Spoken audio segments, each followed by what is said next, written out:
손배꼽 인사. 안녕하세요. 안녕하세요. 위클리뱀 문희정입니다. 이학봉입니다. 네, 오늘은요 동물병원 원내 진료 원칙과 관련된 얘기를 해보려고 하는데 네. 약간 이 말이 좀 황당하게 들릴 수 있을 것 같아요. 네. 왜냐면은 아니 뭐 동물 진료 당연히 동물병원 안에서 이루어지는 건데. 그렇죠. 근데 우리가 흔히 이제 동물병원이라고 하면은 딱 반려동물만 생각하기 쉽거든요. 네. 그런데 농장동물도 수의사들의 진료를 받아야 합니다. 그래서 이런 경우에는 수의사쌤들이 직접 축산농가에 차를 타고 진료하러 가기도 하죠. 그렇죠. 그러다 보니까 뭐 출장 진료만 전문적으로 하는 수의사쌤들도 있고요. 네. 자, 이런 병원이 전국에 100개 이상 됩니다. 출장 진료 전문 동물병원이라고 아예 따로 있습니다. 네. 이제 가축 및 수생 동물에 대한 출장 진료만 하겠다라고 내가 서약을 하면 출장 진료 동물병원을 개설할 수가 있습니다. 네. 원래 우리가 동물병원을 개설하려고 하면은 수의사법에 따른 동물병원 세부 시설 기준에 따라서 진료실, 처치실, 조제실 이런 걸 다 갖춰야 되잖아요. 그렇죠. 근데 내가 출장 진료 동물병원만 하겠다라고 해서 이거 개설 신고가 되면 이런 시설 기준에서 예외 적용을 받습니다. 뭐 충분히 이해 가능한 부분이에요. 네. 축산동물에 대한 출장 진료만 하니까 네. 뭐 굳이 동물병원 시설을 갖출 필요가 없는 거죠. 맞습니다. 병원으로 찾아온 동물이 없는데 수의사쌤이 그 병원을 가지고 있을 이유가 없잖아요. 그런 그런데 겁니다. 네. 말씀하신 것처럼 요거는 이제 가축이라든지 수생동물에 한정된 얘기고요. 반려동물 같은 경우에는 이런 출장 진료 전문 병원을 만들 수가 없습니다. 네. 자, 그런데 반려동물에 대해서 수의사 가정 방문 서비스를 해준다는 광고를 제가 여러 번 봤거든요. 그러니까 이제 그게 문제입니다. 그런 서비스들이 있었습니다. 네. 그러니까 수의사 가정 방문 플랫폼, 뭐 집으로 찾아오는 동물병원이라고 홍보를 하면서 수의사를 연결을 해주고 수의사가 보호자의 집으로 가서 반려동물을 대상으로 건강검진, 뭐 예방접종 등 간단한 진료를 하는 이런 서비스들이 있었습니다. 근데 이런 서비스에 대해서 수의사회는 불법 소지가 강하다라고 강력하게 반대를 해왔습니다. 대한수의사회가 이렇게 반대하는 법적인 근거가 있겠죠? 있습니다. 대한수의사회가 발표를 한 방문진료, 왕진 관련 가이드라인을 보면요. 수의사법은 동물진료에 있어 수의사라는 인적 요건뿐 아니라 적절한 시설을 구비한 동물병원이라는 물적 요건을 동시에 요구하고 있으므로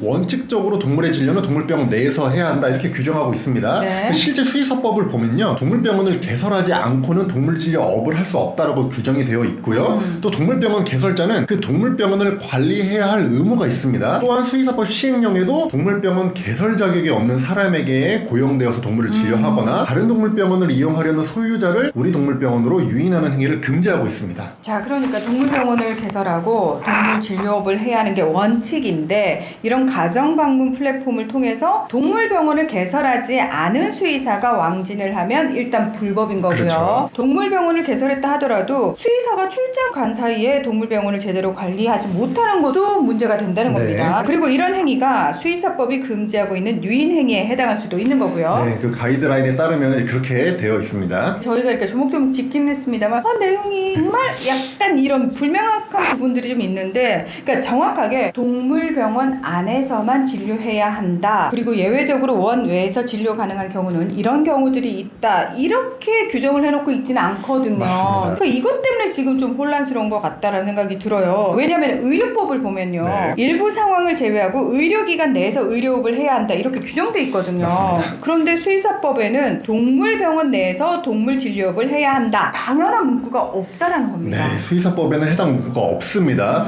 그래서 이를 명확하게 하는 법안이 최근에 발의가 됐습니다. 더불어민주당 서삼석 의원님이 대표 발의했는데요. 수의사법 제17조에 동물병원 내에서 동물진료업을 하여야 한다라고 이렇게 규정을 명시를 하고요. 네. 이를 위반해서 동물병원 밖에서 동물진료업을 하면 300만 원 이하의 벌금에 처하도록 하는 내용을 담고 있습니다. 그리고 이에 대한 예외사항으로 사고 등 부상당한 동물의 구조를 위한 응급처치, 국가나 지자체가 공익상 요청하는 경우, 고령 등 반려동물의 신체 특성상 이동이 제한되는 경우, 축산농가에서 사육하는 가축의 진료, 그리고 그 밖에 현장에서 진료를 해야 되는 정당한 사유가 있는 경우를 예외 조항으로 규정했습니다. 그러니까 의료법하고 비슷하게 동물병원 원내의 진료 원칙을 명확하게 규정하는 내용이에요. 맞습니다. 근데 이제 반려동물 출장 진료를 원하시는 분들 얘기를 좀 들어보면은 네. 우리 집 고양이가 동물병원에만 가면 너무 예민해져요. 네. 강아지를 많이 키우는데 제가 한 번에 얘네들을 다 이동시키기가 어렵다. 그러니까 그냥 원장님이 집에 한번 오시면 편하지 않냐. 네. 그리고 반려견이 대형견인데 제가 몸이 아프고 차도 없어서 병원에 데려가기 힘들다. 그러니까 다 이해 가능한 말씀들을 하시거든요. 맞아요. 네. 근데 만약에 이번 법안이 통과가 된다면 이런 경우에는 또 어떻게 되는 건지 안 되는 건지 또 명확하게 구분이 되면 좋겠다라는 맞습니다. 생각도 들고요. 또 하나 수의사쌤은 의사님들이 굉장히 봉사활동 많이 다니시거든요.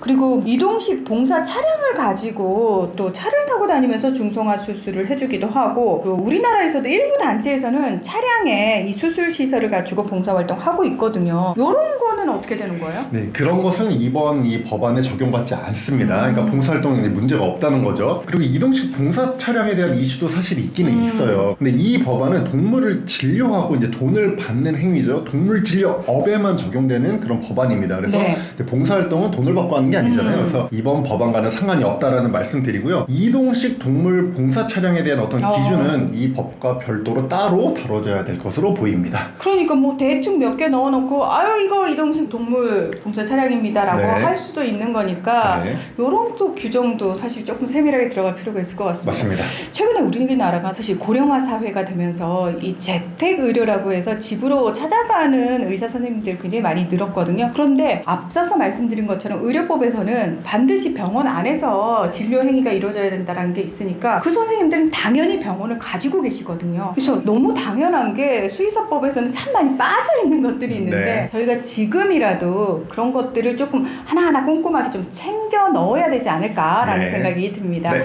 오늘 위클리벳은 여기서 마무리하겠습니다. 함께해 주셔서 고맙습니다. 감사합니다.